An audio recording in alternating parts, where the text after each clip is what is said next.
Come on, Paige Rattray, sit yourself down, pick up a microphone, and let's get into it. Hello, everybody, and welcome to the second time in the world that we have done a subscriber briefing for this beautiful play, Triple X. For those of you I haven't met, I'm Lee Lewis. I'm the artistic director here, and I am thrilled to welcome back to the Bill Brown stage the extraordinary team that will be bringing you this beautiful, beautiful play. Yahoo! Now, we're gathering together, of course, on the lands of the Yuggera and the Turrbal people, and stories have been told on these lands for tens of thousands of years, and we are extraordinarily privileged to be able to lay down another story on this land. Now, we did get 2 previews of this last year at sort of around about the same time, so we're all having a bit of time warp, because it feels very familiar, and it's kind of like the last year hasn't happened, but it did happen.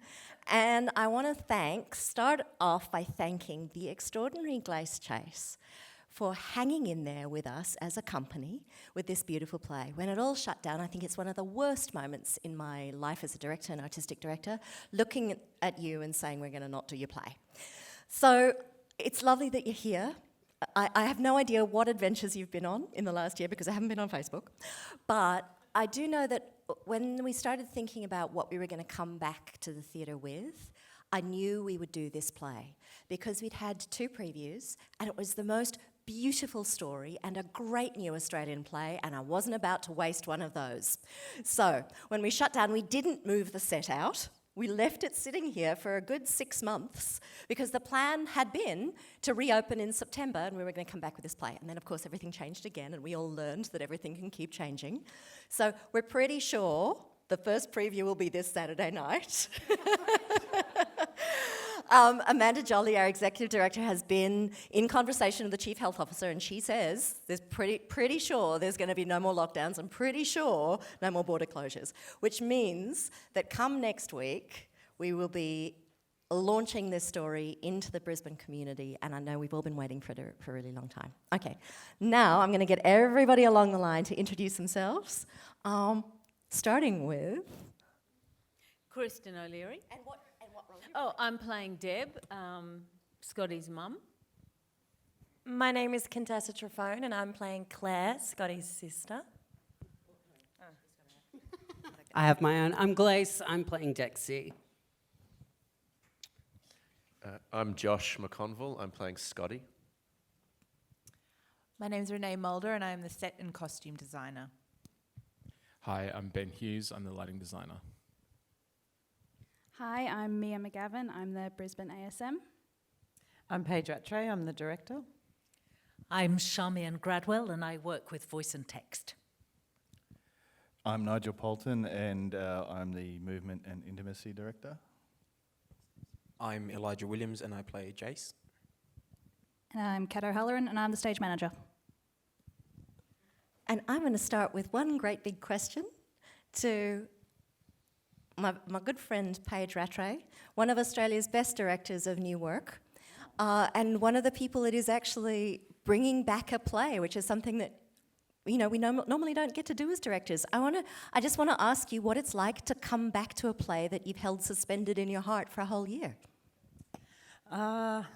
This is a particularly special play because Glace and I have known each other for a long time, and Glace moved, we knew each other here in Australia. I was working at Griffin Theatre at the time, and we met and we instantly got along, but we didn't get to work with each other. Glace moved to New York, and then I think it was 6 years later, we reconnected when I came over, and we had a conversation, and Triple X was kind of born then, and I was working here at Queensland Theatre at the time, and Sam Strong was the artistic director, and Glace wrote one scene and a pitch for this play, and the scene was hilarious, and it was so funny.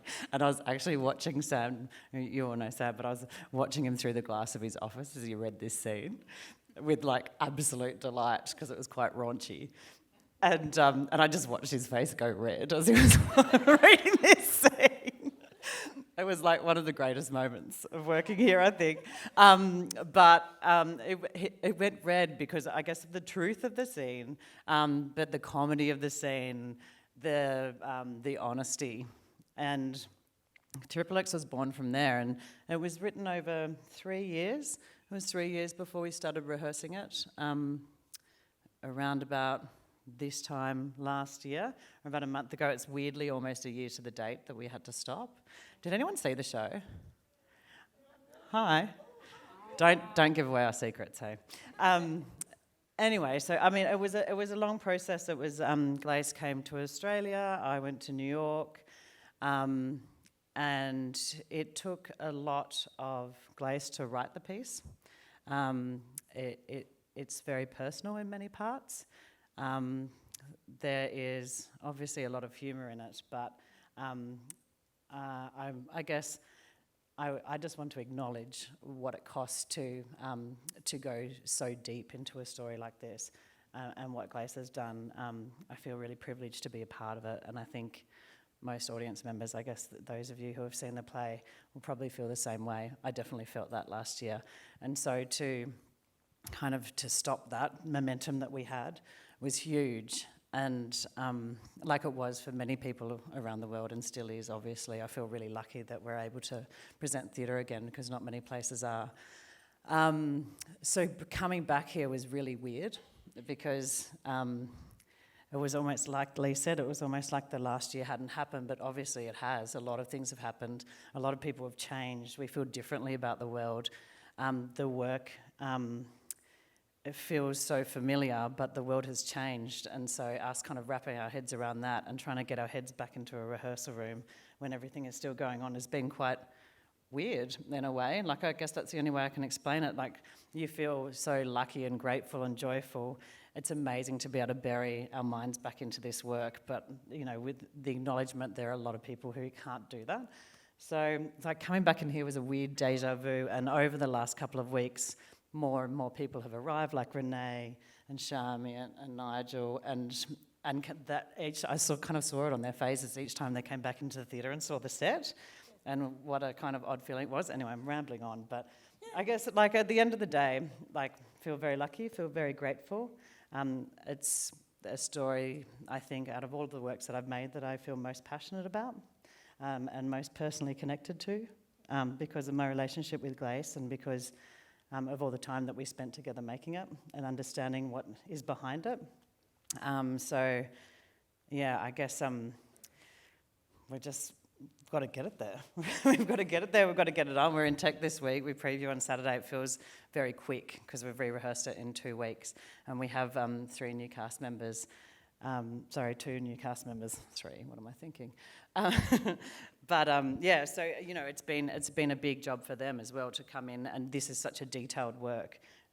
There is so much history behind it, and so to try and impart all of that knowledge onto these new cast members, I'm really grateful to our other cast members who have been so patient and understanding and beautiful and supportive throughout the time as well. Okay, I'm stopping talking now, sorry. And no other questions, done. Okay. Look, there are a lot of plays that haven't made it through this time, plays where you can, across the companies, across the country, the artistic directors have looked at them and gone, I don't think that it's good to bring it back. It's felt like it's not the right time to bring it back. But it's really interesting. I've never had a question about this play. The way the play met the audience in those first 2 previews, I just went, oh yeah, this is a great play. And I just wanted everybody to see it. And so, while there's never been any doubt in my mind, communicating that out to everybody else has been a really complicated thing, because of course we haven't been able to guarantee anything. So there's been a series of conversations across the year, as Glace has been in various parts of the country, me going, so how about these dates? How about these dates? And bless, you have actually taken us at our word that we did want to bring it back and stayed in Australia. And so I wanted to ask you what it's been like to carry the play for a year. Interesting. Hi, everybody. To be honestly, it's been really tough. I think that Paige and I had been working on it for so long, and I live in New York, and really packed up my entire life to come. I was meant to be in Australia for 6 months of last year, and we were opening here and then doing the Opera House. And instead, I was just here by sheer luck that throughout COVID, and then we got shut down. And even though you said that you'd canceled, I kind of had assumed that it took me quite a few weeks to understand that it was like cancelled. For some reason, I thought that we were like maybe reopening in a week. It took me a few weeks to understand that. And then I was like, oh, because the dates were coming back. So I'm like, oh, I may as well just, chill out here and I won't go back to the States. And that time has just kept being bumped back and back and back. And as the American situation's gone crazier. And so it's been really quite a complicated experience to have this play in my head and then to do the whole COVID thing on top of it. Yeah, it's been a bit weird. And how are your friends in New York? Are they still there? Have they moved out of New York? Because that's changed completely since you were living there, right? Yeah, it just depends on your own individual circumstances, I think. A lot of people have left. A lot of people have moved somewhere else but are planning on coming back. A lot of people are out of work. It's not good. And basically the reason why my heart is in New York, but there's no reason for me to be there right now. I don't really have anything to do here except for this play, which is taking up a couple of months, which is nice, but there's no reason to be there. There's no work. It's so bad health-wise, so I'm really grateful to be in Australia. Well, very grateful to have you for this period of time, which was longer than intended. But for the whole cast has involved a lot of different adventures that we hadn't actually realised, including Ms. Kristen OLeary sitting next to me, where we got to do another play. Now, my question for you is, as a working actor in Brisbane, what has your experience of coming back to this story been, or is being? Well, it's funny because Paige noticed this when it got cancelled. I just have my old stuff that I go, oh, when something ends, I go, oh, that's it. That'll never happen again. It's done. And I dumped it because I think it's just something in me that I just kind of think, I lose hope very quickly. And so I went, it's done. And so I really just let it go. And I had to, and then we did Mouthpiece, so that was a whole new world.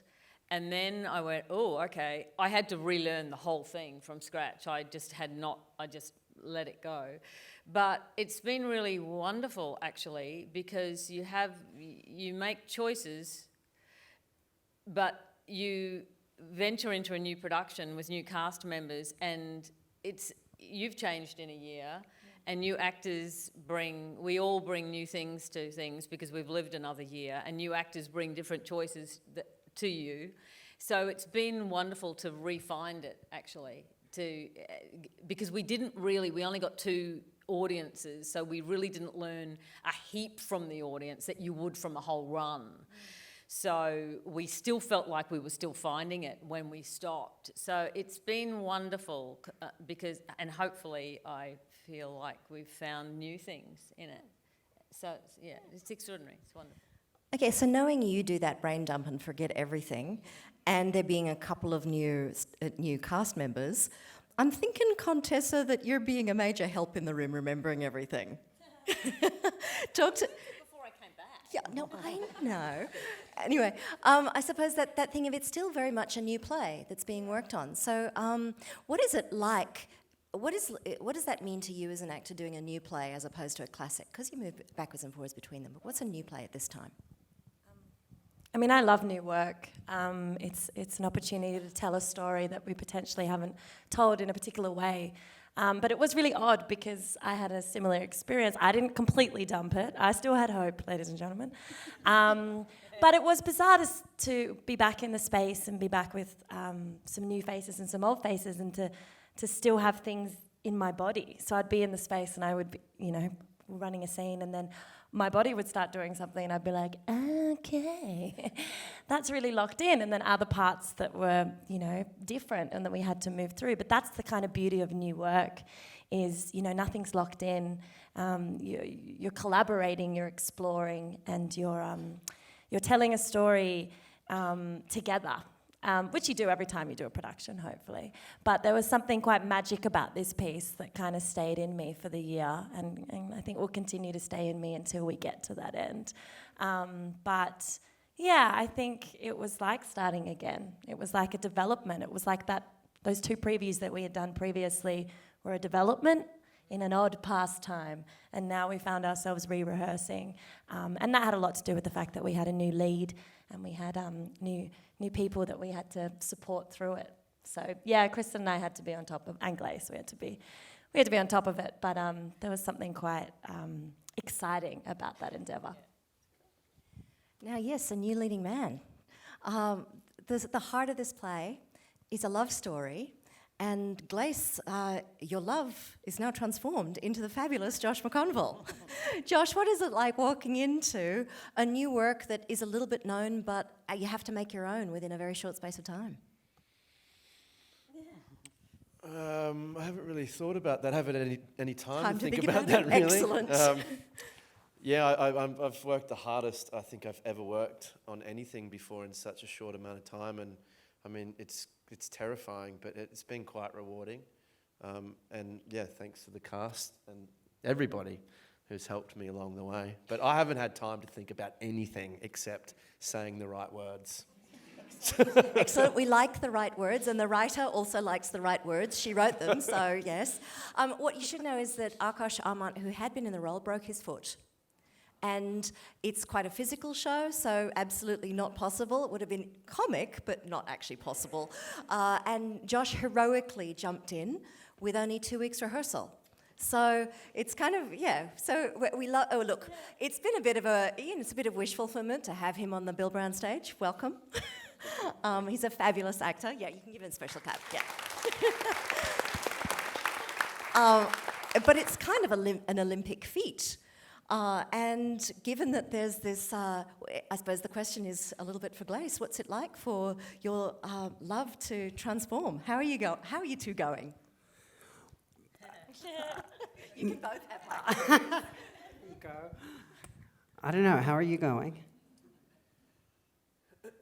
Well, like, it's interesting. Like, normally you have 5 weeks plus tech, and you use those weeks to build rapport and especially like we have, it's quite intimate and you know that can be quite challenging. But we've had to fast track that very quickly. But I mean, I think we're doing incredibly well for the amount of time we've had. I mean, what do you think?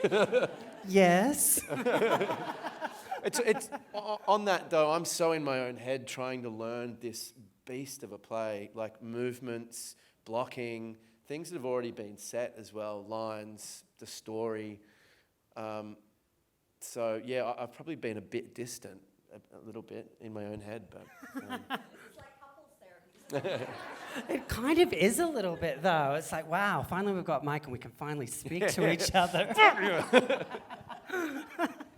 Because we actually haven't really spoken all that much. We haven't really, like, we've just been rehearsing and it's very. We've gone out a couple of times. Yeah, a couple. Look, what you're saying is it's quite exciting. That I will give it. We are both just like jumping into the deep end, and it is quite exhilarating. I also did a workshop of this play a while ago, like back in 2019. So we hung out there, and so I've always known the story, and I've always loved it. So yeah, that's helped. It has. It really has. I think we can say, like, so Josh was actually cast in the play originally and then was unable to do the first season. And so weirdly, like, we love Akash, obviously, but Josh came back into the role later on. And so after the workshop, we kind of Glace kind of rewrote the play with Josh in mind. So the role was written for him. And then obviously we kind of changed bits and pieces to suit Akash within the rehearsals. And then so now we're sort of shifting things back and moving them. It's been like really interesting for me, like to wrap my head around as well. Like going, oh, okay, cool. This is like what we kind of talked about originally, but then we shifted it back this way, and now we're shifting it back the other way, and it's kind of fascinating. You know what it's like, when you just have two amazing men in your mind at the same time and you don't quite know which one you're with? I don't know if that's happened to you, but that's what I'm going through right now.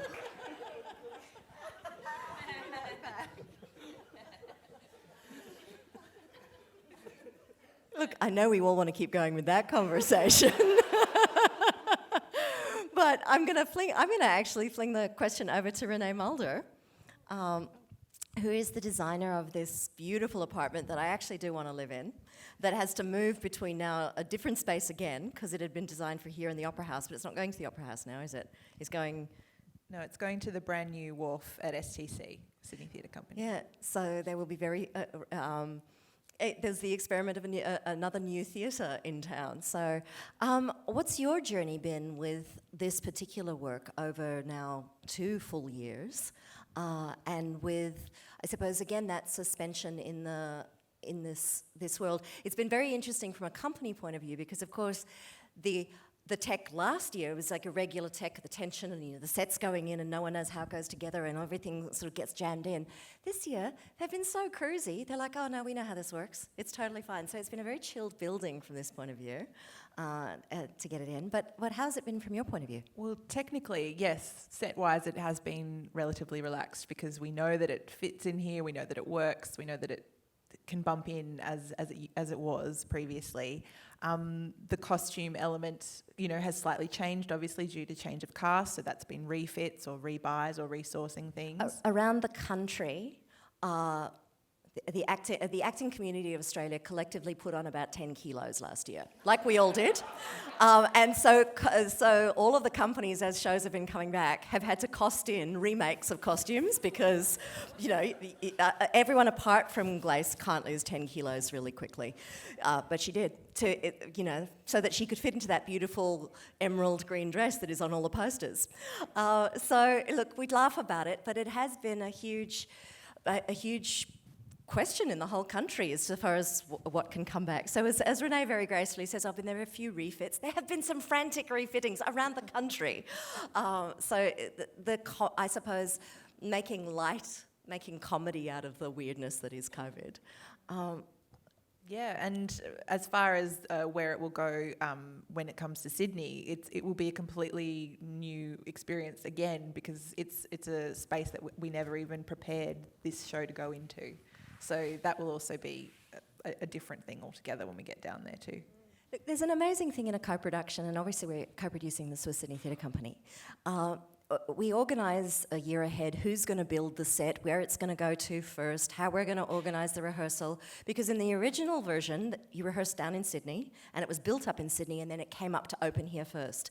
And when that happens, there's a whole lot of chopping the set, because you measure things, but then they actually just don't get through a door, or they don't go up against a wall. So there's a lot of that happens, and whenever you move it into the next place, it's going to be like that. So good luck with it. Thank you. And then, of course, Ben Hughes, the lighting designer, has to transform it between 2 different spaces. And now, you're kind of an expert in this space, but what are you anticipating when you take it down to Sydney, Ben? Well, I wait to see, really. I think, what was it, 3 nights ago? First show in the new Wharf, yeah, and which was actually Renee worked on, which is playing Betty Bow down there. So it's a venue that nobody actually knows yet. So I guess that's... Yeah, and Paige was just saying it's got multiple seating configurations and we will be the first time in a certain configuration. So we'll basically be opening a theatre in a way. So I guess, whereas when we did this the first time, we were very conscious of how to make it work between 2 different spaces. This time it's, okay, let's get back to what we had, let's make that work, and then let's look at how we do it in the next place, which is just slightly backwards to what we did the first time. But it's come back here really nicely, and I think one of the great things of having a second go at something is you can take what worked really well and keep that, and you can get the chance to spend a little bit of time on the things that might not have worked so well, or that have come to you over the last year and gone, actually, I wish I could just tweak that a little bit. And often you don't get the chance to do that in that first production. You just run out of time. So it's really nice to get a chance to go back and do that again. Now, Elijah, you're sitting down there quietly at the end of the row. Now, your first time on the Bill Brown stage, your first encounter with this play. What do you think of it? Yeah, it's full on. Being up in Brisbane is obviously really amazing, and having the opportunity to work with such an awesome bunch of creators is also awesome. But it's as Josh said, it's a monster of a play, and it my hat goes off to everyone here. So yeah, thank you very much for the opportunity and whatnot. Well, welcome to Brisbane. Now, you must have some questions. Some of you have seen it before. You have to be very careful with your questions that you don't put any spoilers in. It's a love story for the 21st century. That's as far as we're going.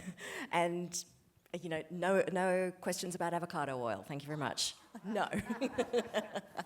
Questions you may have for this beautiful group of people, because you all know I can keep talking. Okay, then you ask for it. Oh, here we go. Question is, does the piano get played? Glace? Yes. I play it at one point. Yeah. I don't play the piano either. I had to learn very quickly.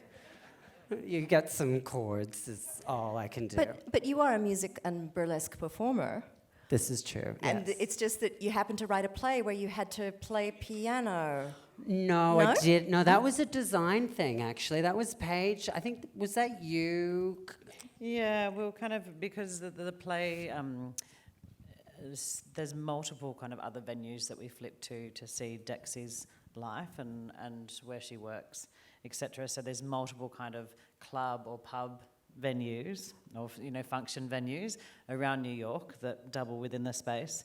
And so when we were designing, we knew, although we wanted to have this New York loft, that's where all of the main action takes place, it had to be able to transform into like a club venue. So rather than have a table, we decided to have a grand piano. And it kind of, we were like, well, if we've got a grand piano, we need to use it. And then we were like, Glace, can you learn how to play the piano? And she was like, yeah, sure. And I was like, oh my God, is there anything Glace can't do? That is not the way it went down. Paige was visiting me. It was probably our last development, visiting me in New York. And she's like, no, I've been thinking, babe, for a bad romance, I think you should play the piano and sing. And I was like, I can't play the piano. And she's like, no, play the piano. And I'm like, no, I can't do that. And then she's like, no, it'll be easy. I looked at the guitar chords, you'll be fine. That's how she talked me into it. And then it worked, and she's really good at it. And it worked. It does work. It gets played in a couple of different ways, actually. Josh is quite good on the piano. This is a very cheeky group of people, and I think we need to get into some dangerous territory very quickly. Good question. It is a great question. And yes, one of the magic things that can happen on stage, of course, is the transformation of a space that looks pretty straightforward and realistic, but then a performer transports you to another space entirely. And watching the pieces that Dexy performs and the glimpse that you get through into the nightclub world of New York is one of my favourite things about the play. And also the fact that an Australian play transports us to New York. We're kind of, it's lovely to get out of the outback in the writing space. But, and I know that obviously this play draws on your own life, but in that scheme of what it is to have an Australian voice, has this last year actually, I suppose, reignited that Australian perspective? Because you're, do you know what I mean? What spending a significant amount of time back in Australia has done, how has that shifted your perspective? It's been really interesting to be back for so long. It's been a little bit discombobulating because I was not expecting it, but it's been really nice because, when I left Australia the last time, I'm like a dual citizen, so I spent a chunk of my life here and a chunk there. And when I left, I was like, I think, I'll only be probably more US-based, and I love this country, but I hadn't really planned on spending a significant amount of time here, and now I'm sort of living here, I guess, again. And it's been nice to Australians are, it's just a much easier way of life. I will say that. Sometimes, yeah, it really is. It's still a bit of a shock, actually. You're like, God, is that it? Yeah, and that funny thing about, you're part of the generation of, I would call them international writers, who have an Australian tilt on thinking, but don't write solely about Australia. You write about the world. So it's lovely to have that voice back here. It was one of the, it's such a quirk, I think, of this play, and it's sometimes only by like idiosyncratic connections that these things happen. It's just because of Paige and my relationship. I wasn't writing, I wasn't interested in writing. I don't really have theatre contacts in New York, but it had been my home. It was only because of our old relationship, really, that this even happened. And now, strangely, because there's not a lot of theatre going on around the world, a lot of people are looking at Australia and the works that are going on here because they're hungry for theatre, and hungry, I suppose, for that little beacon that Australia is at the moment. For a lot of theatre workers, they've thought that there is a way back and that we are working, which means they will be at some point. But it means there's an awful lot of people looking at what we're doing. So I'm crossing my fingers that this means that, someone in New York will kind of go, actually, that should be here. In the strangeness of the way things happen, you two get together at a bar in New York and lo and behold a play. This happens in the world, and maybe, cross fingers, this means a different life for it as well. More questions? Yes?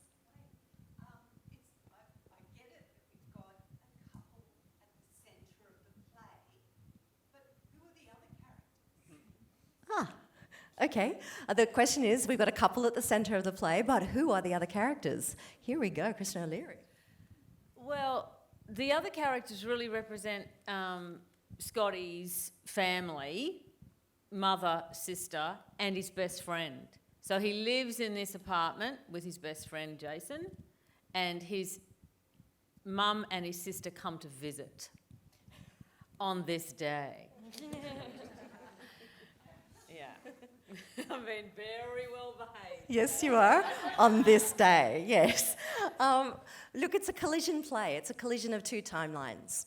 So we jump backwards and forwards in time, but yes. Lots of flashbacks, so you're flashing from the present moment back. So, flashbacks, and Scotty has to deal with his mother and his sister. Do you want to give describe her? Describe Claire. Scotty's sister is, keeping in mind that this play is set in New York, she's a very left-green, proud queer woman who has a lot of opinions and about the world that we all should live in, and a lot of hypocrisies within those opinions. But she's quite beautifully juicy to play, and she loves to kind of get in his face about the lifestyle that he lives, even though she benefits from it, and how, the world should be a certain way. And Elijah, do you want to give me a little bit of a rundown of Jace? Sure. Jace is, as said, the best friend of Scotty, and he is what I'd like to think of as fun, outgoing, and a bit cheeky. It's not a reflection on me whatsoever. That's a lie, it is. And yeah, Jace is just, by his side and, trying to do this journey with him and, playing it for the man. Cool. So it's very much a family comedy. And that's part of the fun of it, is how we recognize our families. Doesn't matter the extreme. I've never lived in an apartment in New York like this, but families are the same everywhere, especially in moments of crisis and stress. Okay, more. Yeah. I'm wondering what the intimacy director. Okay. The question is, what does the intimacy director do? Nigel, take it away. Well, it's a family comedy. I don't do much.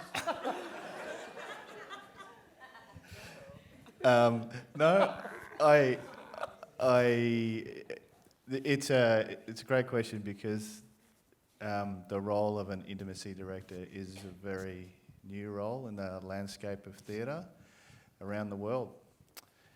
And you know, there's been various ways that artists have tried to deal with intimacy in performance, but it's only been in the last sort of 5 years that there have been professionals who have developed a set of very specific protocols around this practice and have been implementing it in the workplace that has become best practice.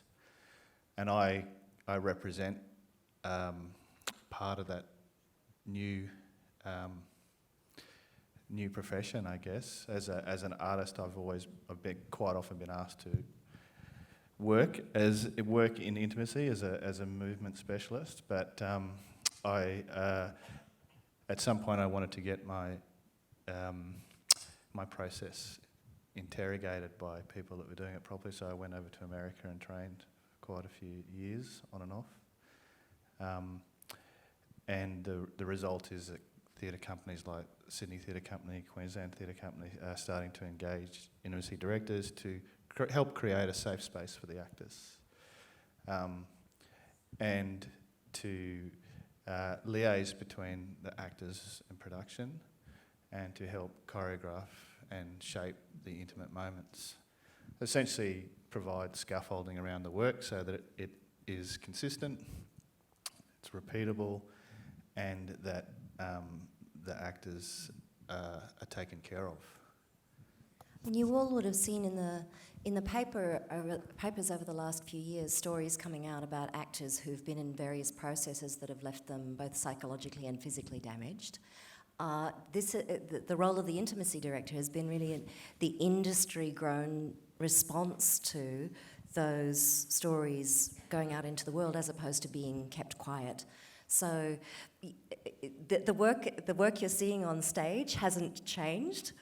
We get as intimate, as complex as we've always got. It's just that there's more understanding of ways that we can talk about it and work with each other to make sure that the work is safe and that we leave these beautiful, beautiful, talented people intact at the end to go on and actually work safely and robustly in their next shows.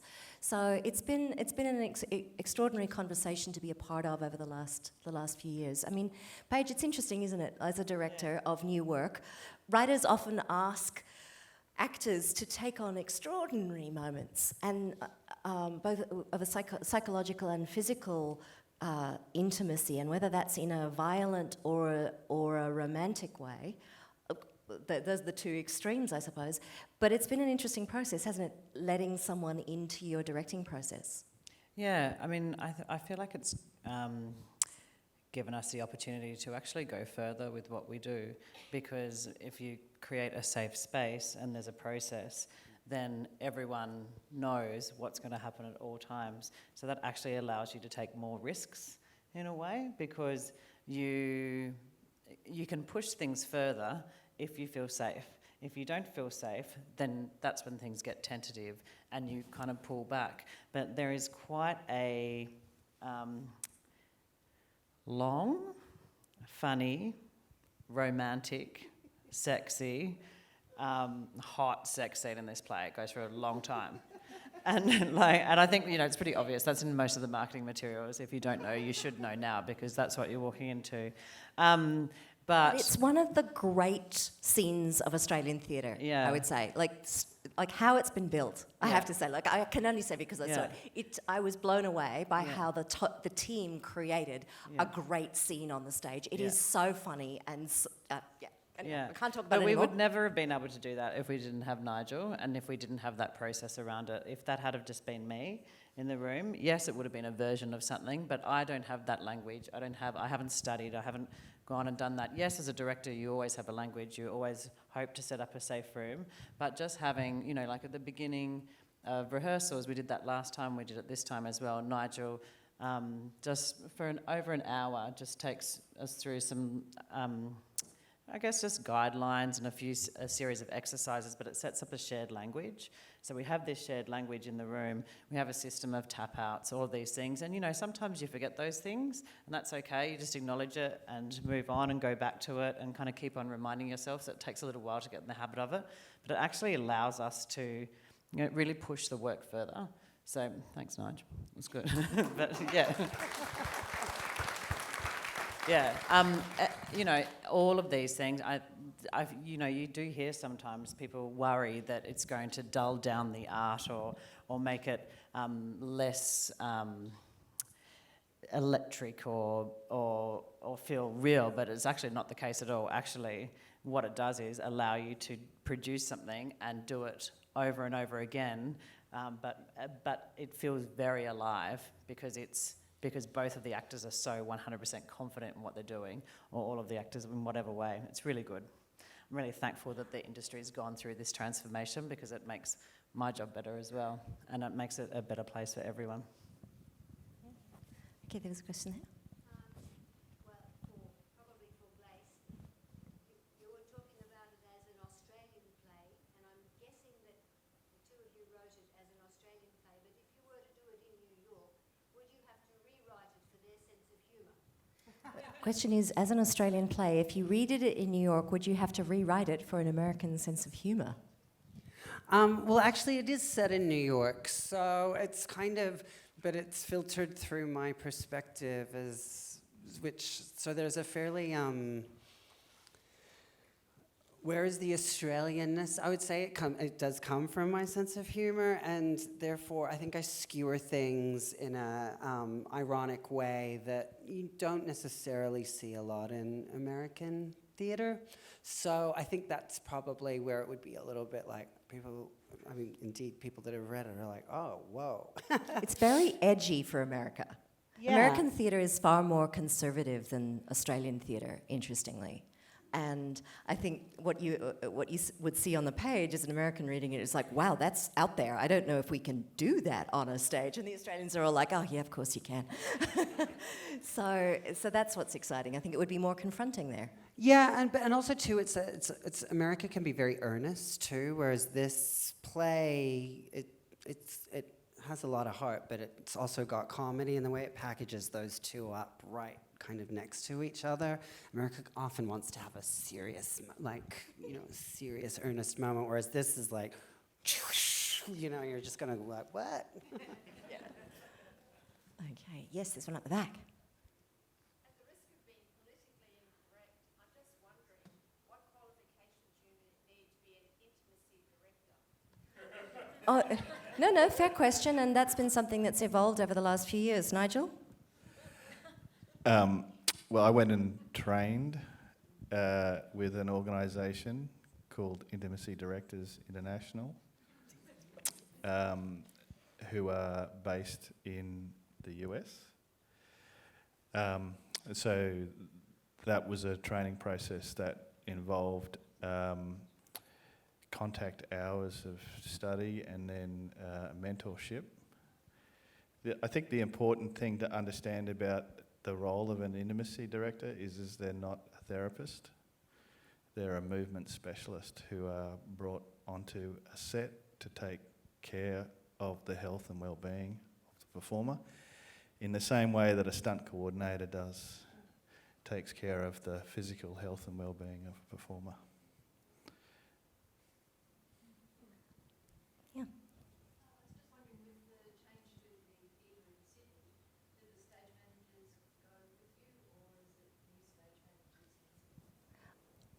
You know what, I actually don't know, Kat. Are you staying through the whole thing?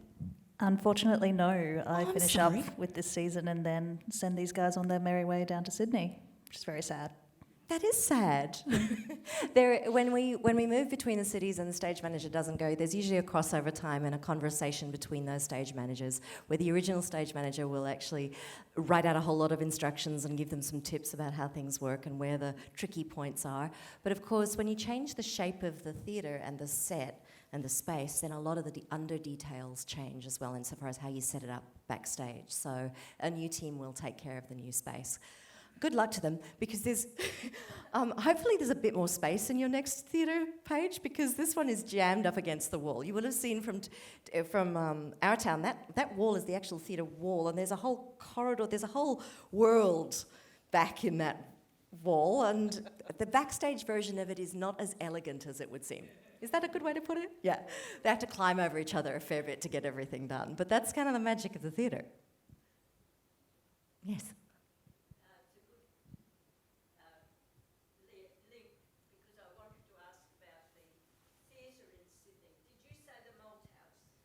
No, the new theatre in Sydney on the Wharf. They've renovated the Wharf Theatre.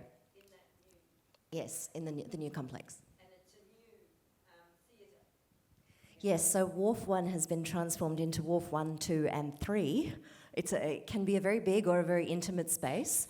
This is a Sydney Theatre Company down south. And so they've taken quite an iconic venue and they've reinvented it. And you know, you move things around and suddenly the whole team has to learn how things work again. So it's a bit of an adventure for the company this year. Good luck, Paige. It's exciting. I'm excited about it. It is exciting, but it's funny to go into a space that you don't know where there are no shortcuts or tips that people hand on to you, because the actors have to learn where the new sweet spot is to stand on stage. The audience has to learn what it's like to watch in that space. We've all lived through it with the Bill Brown. You know, when Year of the Gods came in, there's some beautiful stories about how it actually started to work and backstage where you figure things out. And for the audience as well, for all of you, what it is to come into a new space and watching designers start to work with it. I mean, Renee, for you, you've lived through that with the Bill Brown, and you're now about to go back into that in the next couple of years of your life with Sydney Theatre Company. What is that like? Can I ask that question? A new theatre space as a designer. I don't know. You kind of have to look at. It's tricky to look at something on plan and not have to visualize it in the 3D. So you're constantly looking at things in 2D going, will that work?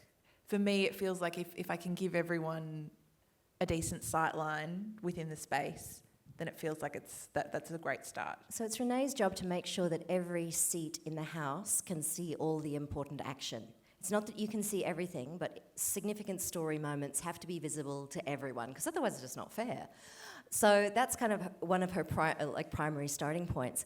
But the dimensions of a space and how the walls come together with a ceiling and the floor, there's kind of a given circumstance, isn't it? But question of imaginatively, where can you take a space? Yeah. How long do you think that takes as a designer in a new space? I feel like giving it 2 or 3 shows within the space, and every show is different. Every show will have a different take on where you take a design as well, aesthetically. But I guess having just worked at the Wharf on playing Beatty Bow, we were designing a show that hadn't even been finished being built yet, and we had no idea what it was kind of going to look like or how it was going to work. So I have seen the venue in a configuration like this, because they kind of went through some test configurations of the seating, and I think this will definitely work in that space, absolutely. But it's kind of nice in its first home as well, really.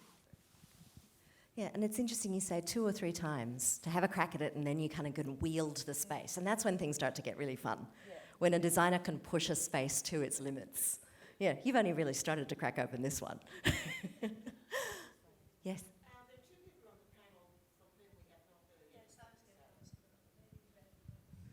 Okay. What's it? Do we have Charmian. Charmian Gradwell, who's working on voice and dialect in this production. Charmian, you've just actually come off of Elvis, right? Yes. So you were on this, and then Elvis has filled your year, and now you're back to the theatre. Welcome back. Well, thank you. Yes, I've just jumped off a film set and joined these guys again this week. And so I've done a couple of FaceTime calls with some of these guys just to revisit the dialects that they're working on, and now I'm here to help just make sure that we've got the storylines clear for everyone, because as everyone said, the show jumps back and forth through time, and sometimes we know that this is connected to that, but the audience might not. So I'm now back in the theatre listening out for what those trajectories are, and hopefully you'll be able to follow it as well as we do, if my ears are working.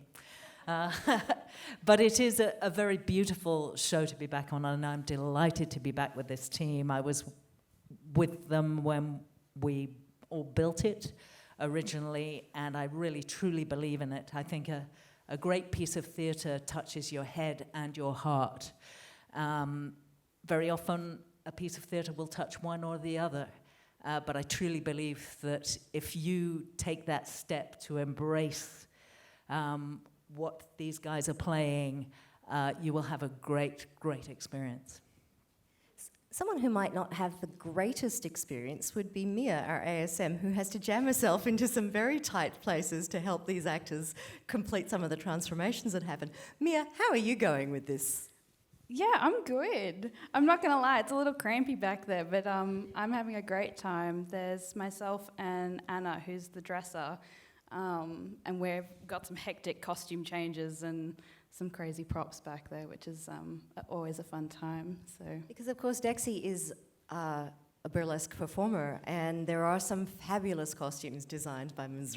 Renee Mulder, worn extraordinarily well by yourself, but actually put on in the cramped little space backstage. So, once we're a couple of weeks in, I might put a GoPro in that backstage space so we can record the impossible changes that happen. Because all we see is the fabulous side. And Mia, you specialise in the unfabulous side of theatre. yeah, so this show is my debut kind of. I graduated university in 2019. I did 4 days on this show, and then it got cancelled, and 2020 came and went, and yeah, so I'm really, really happy to be back and to be doing something and to be involved and around all these amazing people, which is really nice. Yeah, I've missed it. Yay!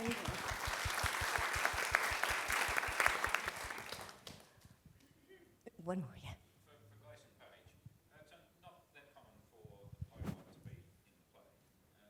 Would it be different if somebody else was playing it? Could somebody else play it? Could you imagine somebody else playing it? Okay, this is a three-part question to Glace and Page. It's unusual for a playwright to be in their own work. Could you imagine someone else playing it? Could someone else play it? And I've forgotten the third part, but we'll go with that, yeah? Did you know it was actually in my initial contract that I had to play? I had first right of refusal on my role because I learnt in this business that you cannot take anything for granted, and I refused to even do the project unless I was going to get cast as myself. That said, Paige was like, babe, why are you being so OTT about it? Of course you're going to be in it. So, and now that I am in it, I wonder what the hell was I thinking? Because I'm exhausted. I have strangely done quite a number of projects where the writer has performed in their own piece. So I did Fangirls here with Eve Blake. Which is currently in Adelaide. Yeah. Kicking goals. Kicking goals. People are loving it. Congratulations. Yeah, that was beautiful to bring that back. Eve's not playing the role, though, this time, which is interesting because it was exhausting for her. And it's interesting, if we had a normal rehearsal period this time, I think this would have been so much easier for you to come back to, because the first time that you do something, as a writer, they're there, rewriting and working and figuring out if the play works, then also performing, it's massive.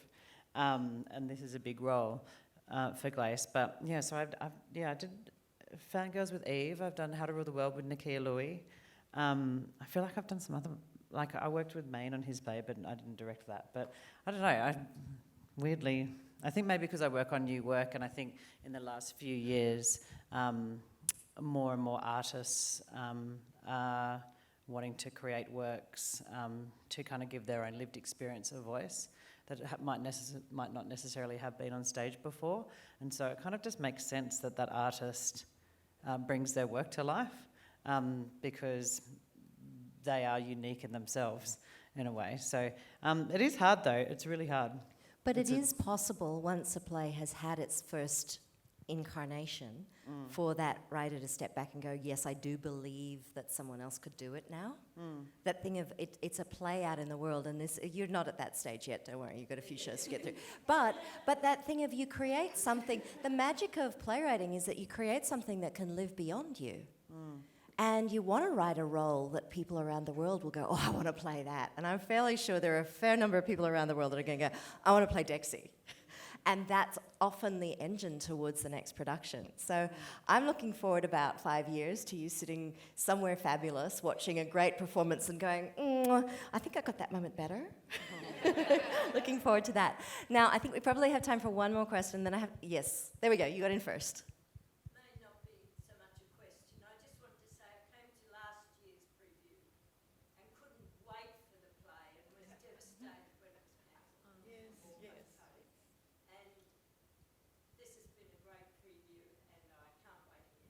Well,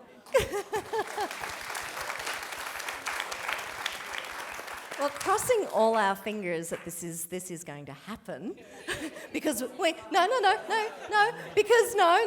we just, our new world is that we know things can change, but this play is definitely happening on the stage. You're going to see the fabulous Glace Jace in this great new Australian work, brought to you by these beautiful people. But most importantly, I have to actually pull the ticket for the lucky door prize. Never mind a new Australian play. This is what you're all really here for. I know. Okay, so where have I got? I've got blue C46. Yay! What did she win? Okay, so you have won a subscription to the Play Club, the digital Play Club, and tickets to Taming of the Shrew if you don't have them already. So excellent. Well, okay, you're going to come down the stage. We're going to take a photo with you. I'm going to send you all away, thrilled with the thought that we actually get to have this play on stage. And then these lovely people have to go and tech and make the play. So thank you all for joining us, and I will see you here soon.